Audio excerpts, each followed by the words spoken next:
This is the Thom Hartmann Program. And welcome back. Thom Hartmann here with you. This third hour of our program today, I wanted to indulge myself with one of my favorite professors and a topic that I don't know anywhere near enough about. And I brought this up on the program a week or so ago, right after the Republican debates, and a bunch of people called in about it, and there was clearly an interest. And so I wanted to put it in a somewhat larger frame. This started out with Ted Cruz in the Republican debate, referring to the Democratic lineup, said, you got the Bolsheviks, everything from the Bolsheviks to the Mensheviks. And at first, I'd never heard of the Mensheviks, and I was scratching my head going, was this some sort of anti-Semitic slur, Bernie's Jewish or something? I couldn't figure it out. And then somebody called in and said, no, here's the, and it went on from there. So I thought, I need to talk to Stephen Cohen. Professor Stephen Cohen, contributing editor to The Nation, thenation.com, professor emeritus of Russian Studies and Politics at NYU and Princeton. His book, Bukharin and the Bolshevik Revolution, is still in print, plus his more recent book, Soviet Fates and Lost Alternatives, which examines the new Cold War, are both available in paperback. Professor Cohen, welcome back to the program. So we can thank Ted Cruz for reminding us of 20th century history. That's correct. Is there anything else we can thank him for? I can't think of anything. No, I think that pushed that was our irony limit for the day. So he attended Harvard and Princeton, as I understand. He did, yeah. I don't know his age, but I taught Soviet history at Princeton for 30 years.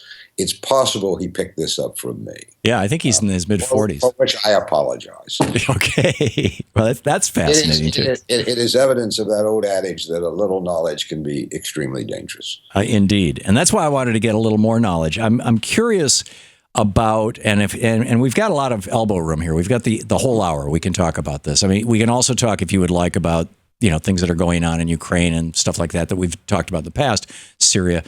But I'm really curious, what was the through story of the Russian Revolution? Who were the actors, and what can we learn from that? I'm guessing you're familiar with the J-curve theory of what provokes revolution when expectations diverge beyond a certain percentage or whatever from reality. I'm curious, what provoked the Russian Revolution? How did it happen? How did it ultimately change? How did it become Stalinism? I don't know any of these things, and you know all of this stuff. Well, I wouldn't say I know all. Once upon a time, maybe 25 years ago, I knew close to all because that's what I primarily did. I researched the period from the eve of the Russian Revolution, which occurred in 1917, up to about World War II. And I followed everything. And then my research interest turned elsewhere. Soviet-era archives, which had been closed for 70 years, opened up. And not only a young generation, but an older generation that had worked that subject based mainly on print sources went to those archives. So we now have a very, very large literature that I'm dependent on. I don't do primary research on that period very much. I'll amend that in a minute. Let me say at the beginning, because tribute is due where tribute is due, that I think the preeminent historian of the Russian Revolution, and by the way, the Russian Revolution is often considered to be 1917, from the fall of the Tsar in February, through the end of the Russian Civil War, 1921, when the communists or the Bolsheviks consolidated power in Russia. So it's not just the year 1917, but the Civil War, which grew out of the revolution. The preeminent historian of that era, and I say preeminent because even the Russian Academy of Science, by making him an honorary member, is an American and a dear friend of mine, Professor Alexander Rabinowitz, who is Professor Emeritus of History at Indiana University in Bloomington, Indiana, where I was an undergraduate and where he and I met. But over the years, he's published 3 volumes. I think if anybody wanted to read one volume, and it was published by W.W. Norton, so it was both for specialists and for general readers, his book, The Bolsheviks Come to Power, is really the best thing we have. Okay. Having said that, let me define the word Bolshevik so we know what we're talking about. Thank you. Lenin's party, later, considerably later, known as the Russian Communist Party and then the Soviet Communist Party, grew out of the German Social Democratic movement of the early 19th century. That was the movement that particularly took root in Germany, but it was the Marxist parties and movements that had grown out of the writings of Marx and Engels.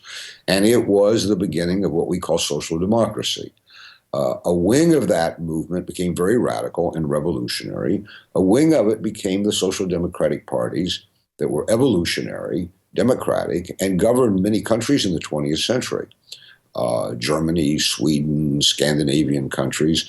In fact, today, the German Social Democratic Party, the SPD, which grows out of this Marxist movement of the late 19th century, is the strong coalition partner of Merkel's party, which governs Germany today.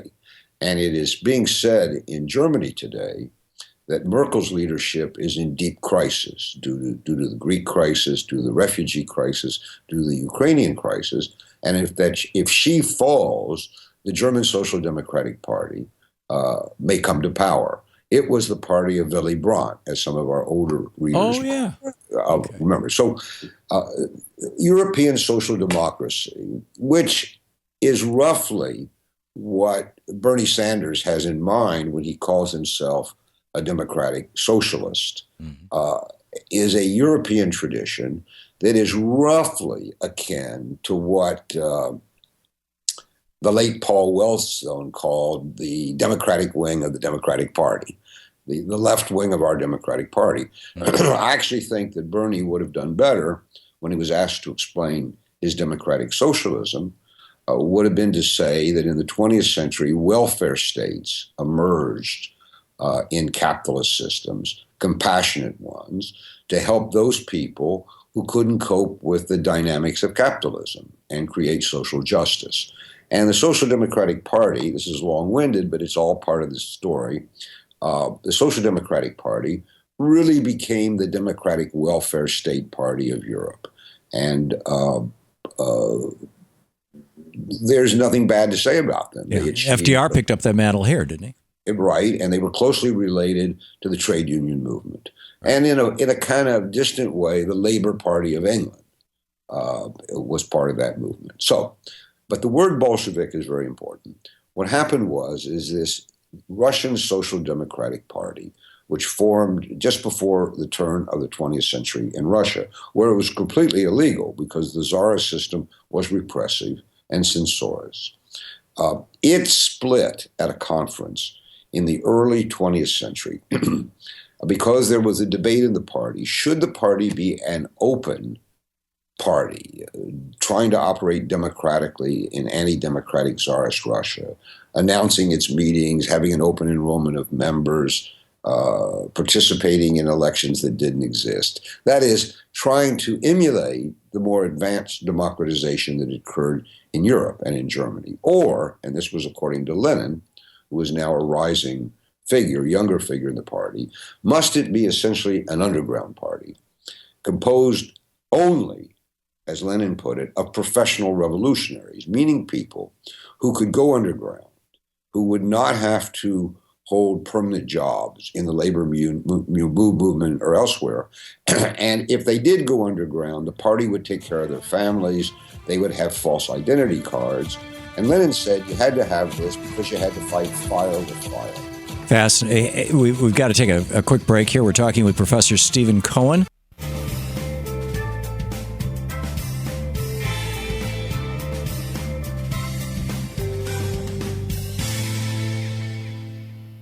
And welcome back. So, Professor Cohen, you were saying.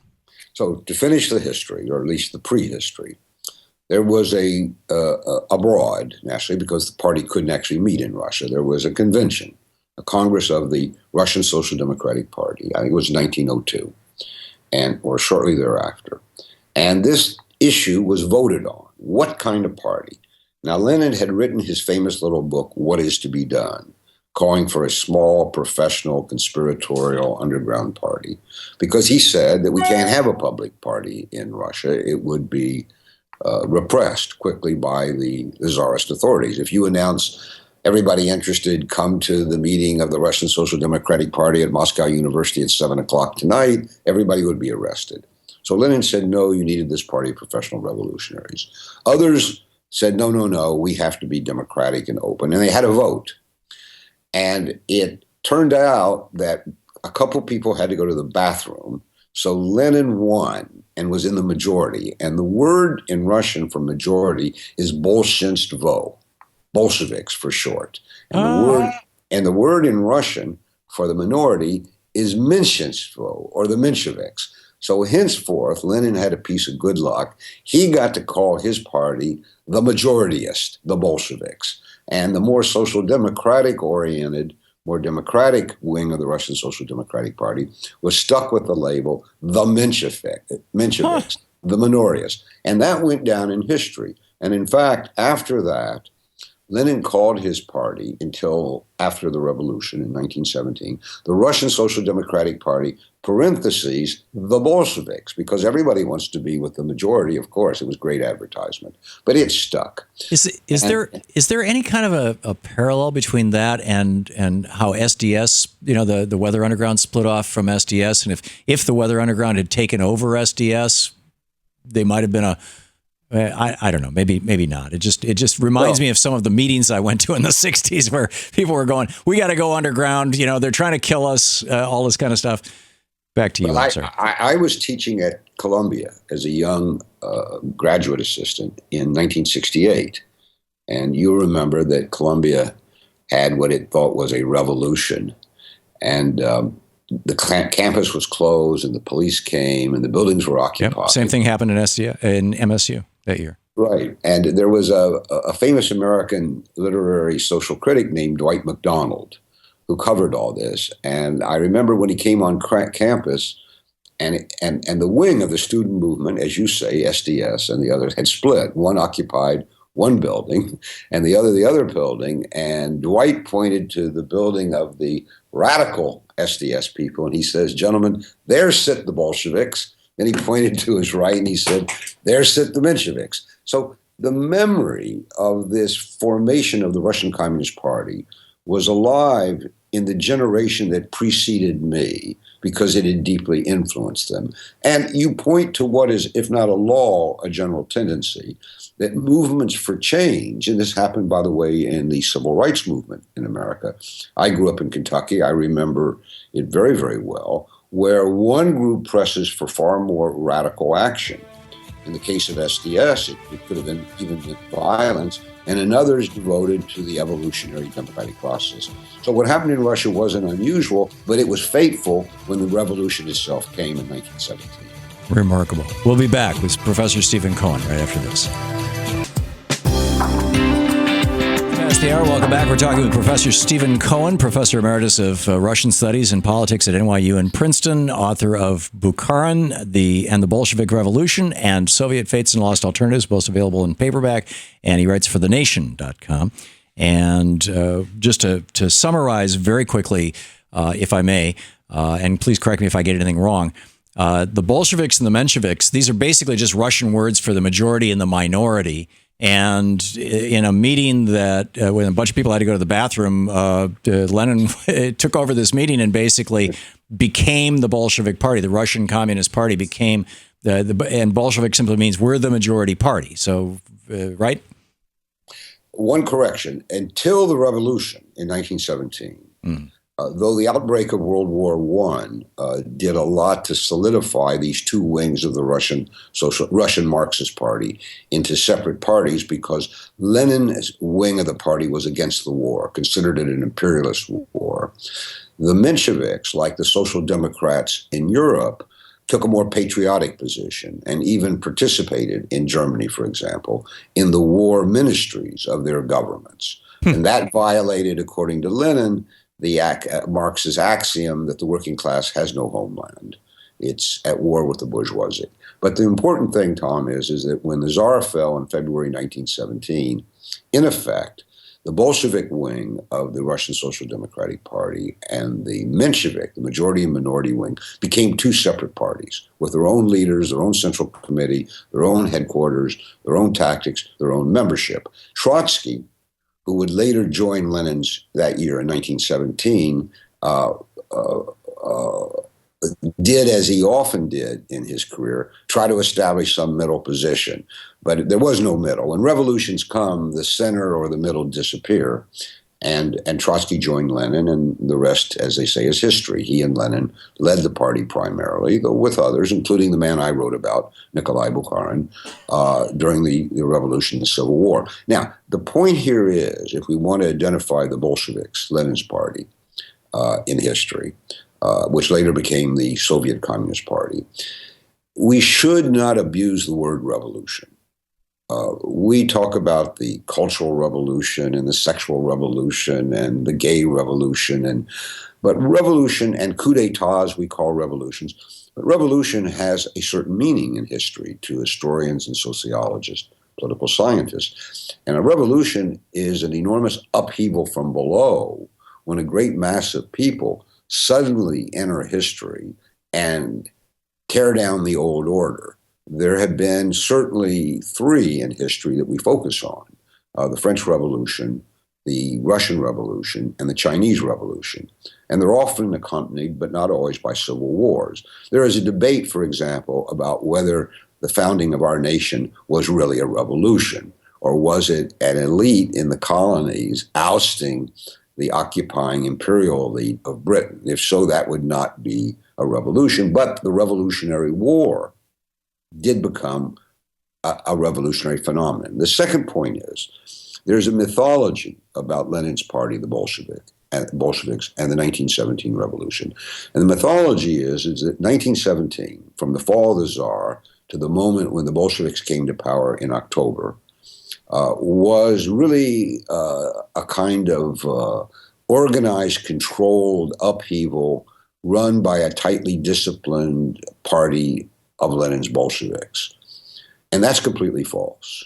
The reality is that 1917 was a quintessential revolution from below. There were three revolutions that destroyed the Tsarist order in 1917 and opened the door to Lenin's Communist Party. One was a revolution in the army, because World War I had taken a terrible toll in the trenches on Russian soldiers. And they literally began to, as Lenin said, stick their bayonets through their officers, take their guns, and go home to the villages, where they burned down the landlord's manor house and seized the land. That was the second revolution, an agrarian revolution where the descendants of serfs, serfdom had been abolished only in the late 19th century. The peasants had not been given real land. They were in arrears to the landlord. They worked basically as hired hands. They seized the land. And there was a third revolution in industrial Russia, in the factories, which the Bolsheviks called the working class revolution, which began to seize the factories under the slogan workers' control.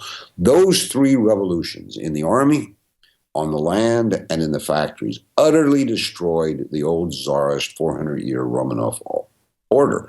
There were elections. There was an epidemic of election, democratic level elections in 1917 to official governmental bodies, because there was a provisional government, but also to what was called the Soviets. And remarkably, Lenin's party won majorities in many of these elections, not only in the Soviets, which were left-wing bodies, but also to municipal governments. So that when Lenin in the middle of 1917, issued the slogan, "All power to the Soviets, down with the provisional government," he had in mind turning Russia into a revolutionary republic with a government formed by these Soviets, which at that time were elected democratically, and in which, in both Moscow and St. Petersburg, the Bolsheviks, Lenin's party, had, through democratic means, gotten a majority. Now, it later became a dictatorship, but that's the prehistory,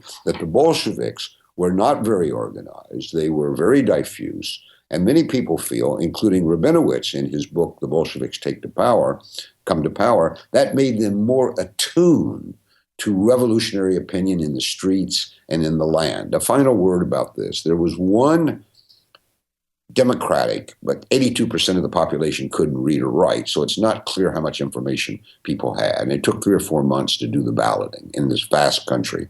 There was one revolution for a constituent assembly at the end of 1917. The Bolsheviks got 25%. The Peasant Party got 52%. It was a peasant country. But 25% gotten by what had been a small urban party, Lenin's Bolsheviks, was a lot. So then began the Civil War, and then began Soviet. We'll pick that up right after the break. You're listening to the Thom Hartmann Program. Call 202-536-2370. It's Guy Fawkes Day, and Ted Cruz talking about Bolsheviks and Mensheviks in the Democratic Party. We're talking to the guy who probably taught him that, Professor Stephen Cohen. Welcome back. Thom Hartmann here with you, 28 minutes before the hour. We're talking with Professor Stephen Cohen, Professor Emeritus of Russian Studies and Politics at NYU and at Princeton, where it's remotely possible that he taught Ted Cruz enough that he knew to say Bolsheviks and Mensheviks in the Republican debate the other night. He's the author of multiple books, including Bukharin and the Bolshevik Revolution, which is in print and paperback, plus Soviet Fates and Lost Alternatives, which examines the new Cold War. He also writes for thenation.com. Professor Cohen, so we're up to the revolution happening, right? We're going to move fast now. Okay. But I ought to say that I have several crosses to bear. David Petraeus came to Princeton when I was teaching a course on Soviet foreign policy to the Woodrow Wilson School, I think either to get his PhD on one of those mid-career military programs where they go off to a university. And he was in my seminar on Soviet affairs. That didn't work out too well either. So I have a lot of crosses. You're going to be burning this karma off for lifetimes to come, Professor. So okay. So we've kind of explained that the Bolsheviks were the radical wing of the Russian Marxist Party, and the Mensheviks the moderate wing, and they became two parties. After the Civil War in 1921, Lenin essentially said to the Mensheviks, and remember, this was like a divided family. They now had a lot of animosity and were accusing each other of all sorts of mortal sins. But they had known each other for years. They'd all suffered under the Tsar in exile or in Tsarist prison. Lenin essentially said to the Mensheviks, you can stay in the new revolutionary Soviet Russia and work in the ministries. Many of them were experts, highly intellectual, and help us rebuild a new Russia, or go abroad. And many immigrated. And in fact, when I came to New York as a graduate student in the 1960s, quite a few eminent, but now elderly, Mensheviks lived on the Upper West Side of Manhattan around Columbia University and used to come to the Russia-related events at Columbia. They also published in a very good magazine, left-wing labor magazine, that existed at that time. I don't know if you know it, Tom, called The New Leader. It may exist online now, but it was a magazine basically of social democracy with a major focus on Russia, and the Menshevik historians had a lot to say, and we learned a lot from them. But thereafter, apart from the Mensheviks in exile, their fate in Russia became horrible because almost all of the ones who stayed in Russia and their families, because Stalin was an equal opportunity genocidal murderer, died in the Great Terror of the late 1930s. Now, that raises a question related to Bolshevism or Leninism. I wrote an article about this many years ago called Bolshevism and Stalinism, where I took the position that, in fact, Bolshevism-Leninism was a phenomenon very different from Stalinism. That, yes, Stalinism grew out of Leninism and its practices and its ideas, but it became something different. For example, the terror of the Bolshevik Party during the Civil War was fairly typical Civil War terror, the kind of thing you see in Civil War. The terror that Stalin unleashed on the country in the late 1930s was something completely different. There was no Civil War. It was just a murderous purge of the nation. Millions of people swept away, including the old Bolshevik Party. That the old Bolshevik Party and its founding fathers, with the exception of Lenin, who had died too early to be killed by Stalin, and Stalin himself, were killed by Stalin, which raised a question. Had something new emerged out of the Leninist Party, Stalinism? That debate goes on in Russia today. And why? Because your timing is only off by about a year and a half. 1917 will mark the 100th anniversary of the Russian Revolution. I was in Moscow last week for the opening of the museum devoted to the victims of Stalin's terror, the history of the Gulag, and also the unveiling of the design of a monument that Putin, yes, Putin, has decreed be built in the center of Moscow, devoted to the memory of Stalin's victims. So Russia, the intellectual community, the historical community, and the government, of course, because it gets involved in these things, is gearing up for countless conferences and radio talk shows and documentary films. And this is going to be a big issue in the schools, in not elementary school, but in middle schools, high schools, and colleges, about was the Russian Revolution, and this is the way the Russians frame it, a tragedy or a progressive leap for Russia. Now, of course, under the Soviet regime, it was regarded as a progressive leap with some tragedy on the sidelines. Many people in Russia since that time have come to see it only as a tragedy that severed Russia from its more glorious or evolutionary path represented by Tsarism.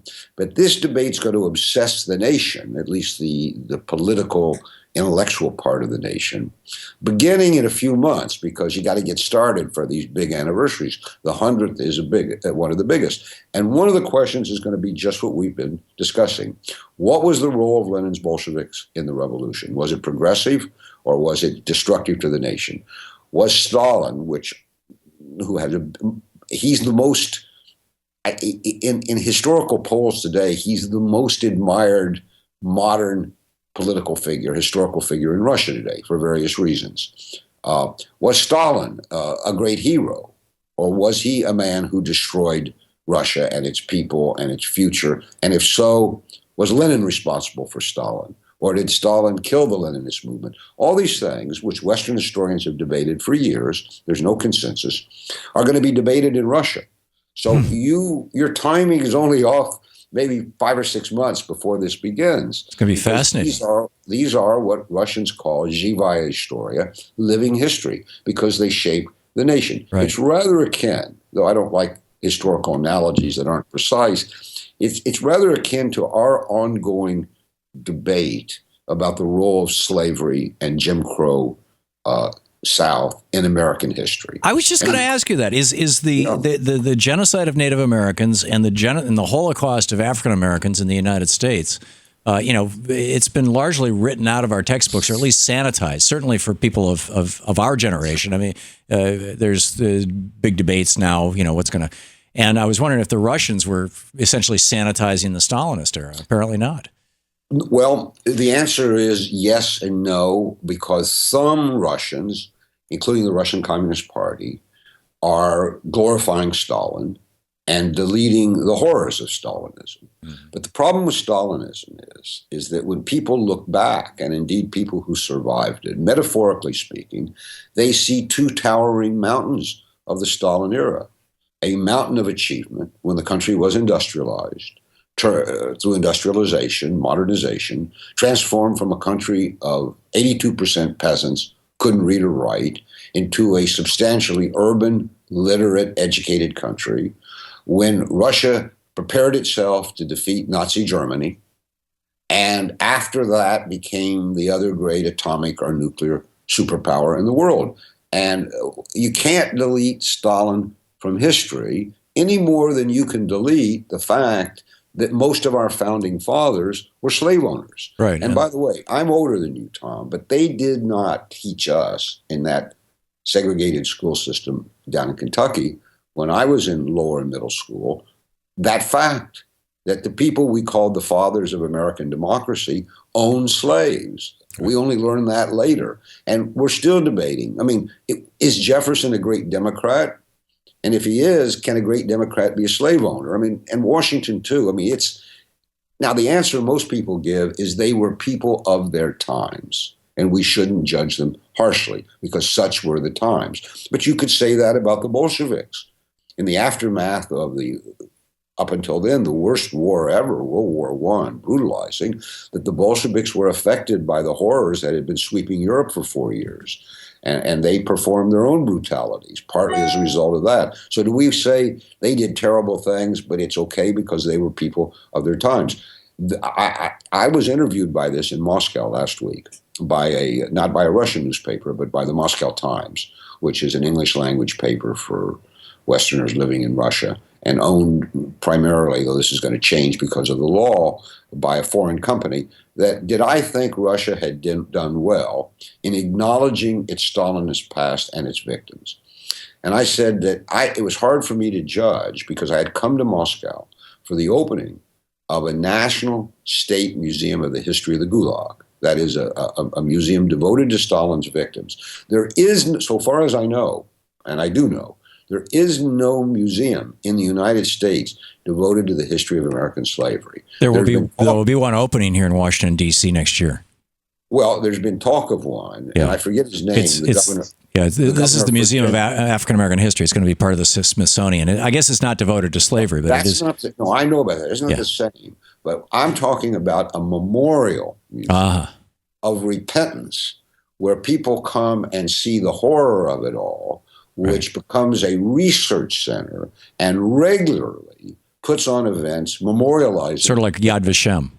That's right. And the museum that opened in Moscow, with the backing of the Putin government, I mean, we can demonize Putin all we want, but this is a much more complicated man than we learned from the New York Times and the Washington Post, that it costs a lot of money.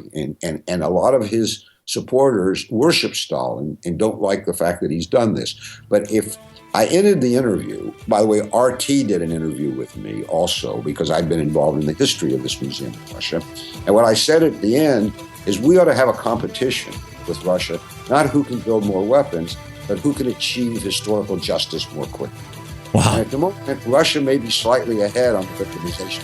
Fascinating. We're talking with Professor Stephen Cohen. We'll be right back. Professor Cohen, you want to continue the story? Well, I mean, when we look at the world around us, and again, we're spinning now out of Leninism or Bolshevism and what was its role in Russia and whether Stalinism destroyed it or was its natural consequence. This comes into our daily lives. Now, I'm older than you, Tom.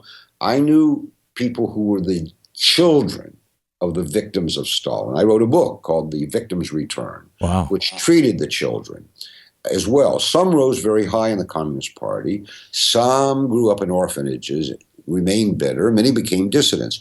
So today we're talking more about the grandchildren.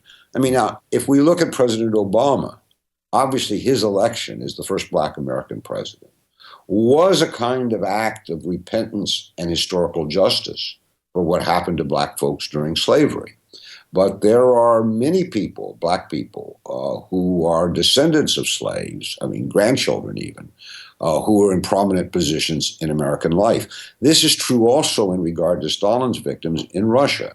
For example, Gorbachev, whom all of your viewers will remember as the man who tried to democratize Russia, his wife's father was shot during the Stalinist terror. I calculated no less than at least 5 members of the top Gorbachev leadership who were the children or grandchildren of people who had been shot under Stalin.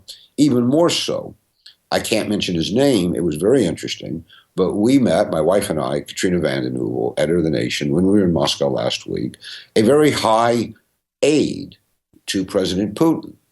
And we were chatting about the opening of this museum, which he supported, though he's known as a very tough guy, no friend of liberalization. And it turned out that both of his grandparents, let me repeat that, this man must be about 52, both of his grandparents had been shot or sent to the Gulag, the concentration camps under Stalin. But here's the thing. One grandparent was a priest, and the other was a Red Army officer. So that shows you that the victims of Stalinism knew no demographic limits, and their grandchildren now are in charge of Russia. But they have different attitudes. They draw different lessons from that past, as do many black folks in America, some much more radical. For example, there's this movement in America toward what's it called?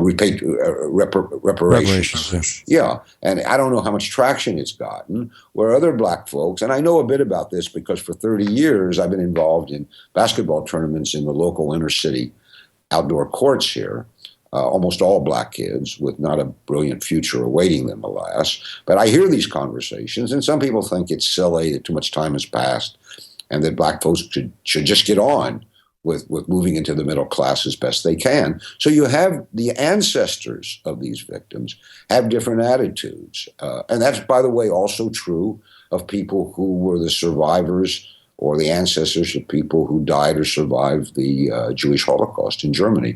So the world, I mean, it's a comparative phenomenon, and I am not quick to judge Russia about how it is judged its Stalinist past, because we bear our own cross in this country. Yeah, very well said. Professor Stephen Cohen is with us. We'll be right back.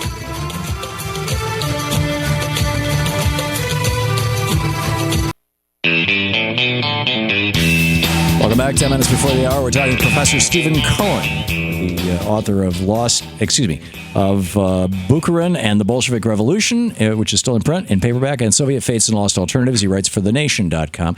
Professor Cohen, you kind of jumped through something that I don't know what you're talking about. You said in I think it was 21 or 25, the Russian Civil War happened, and then you just kind of mentioned that, and then went on from there. I know absolutely nothing about the Russian Civil War. How did that happen? Who were the parties? The Civil War broke out about 6 months after Lenin's party took power at the end of 1917. And there's nothing surprising here. Revolutions polarize nations. There is nothing more polarizing than a civil war. It divides families, it divides towns, divides ethnic groups and religious groups. Many people try to run away from the Civil War. If you've ever read Dr. Zhivago, for example, it's really the story of a man, a sensitive, poetic man, who wants no part of the Reds or the Whites, as the combatants in the Civil War were known, and tries to escape. And he can't, because everywhere he finds the Civil War raging. The Civil War utterly polarized the nation. When it was over and the Bolsheviks had won, most of the people who fought for the whites were forced to leave the country. They fled. They went to Paris. Hollywood made a lot of films about them in the 1930s and 40s. Some came to New York. I was amazed to learn when I came to New York that Kerensky, Alexander Kerensky, who was the head of the provisional government, which tried to govern Russia from the fall of the Tsar to the rise of the Bolsheviks, lived on Upper Fifth Avenue. Whoa. He ended up in New York and died here. So who were the Reds were the communists? Who were the whites? Right. Well, the whites were the anti-communists. I mean, and really, you know, there's a whole literature. Why did the Reds win? Because the whites had some logistical advantages. They occupied the territories adjacent to the sea. So they had supply lines. And they were being supplied by the Western powers. I mean, Woodrow Wilson in particular was determined to overthrow the Bolshevik government. But the Reds won. In the end, I think, but it's not my expertise, and there may be scholars that say Cohen's full of it, he doesn't know what he's talking about. But I have at least the educated impression that essentially it was a war for the soul of the peasantry. Now remember, the peasants made up 82% of the Russian population. You couldn't govern Russia unless the peasants were at least acquiescent in your rulership. Lenin issued a decree right after he came to power, decree number 1, giving the land to the peasantry. Whatever land you occupy and formerly had been leased from or owned by the landlords is now yours. But he adopted the old populist peasant program that the land came from God, and therefore you couldn't buy or sell it. You could pass it on to your children.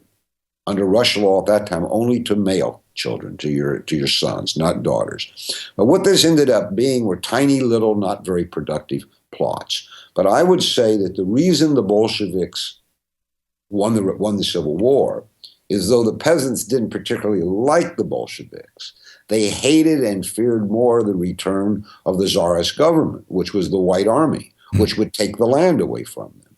So in the end, I think it was the land question.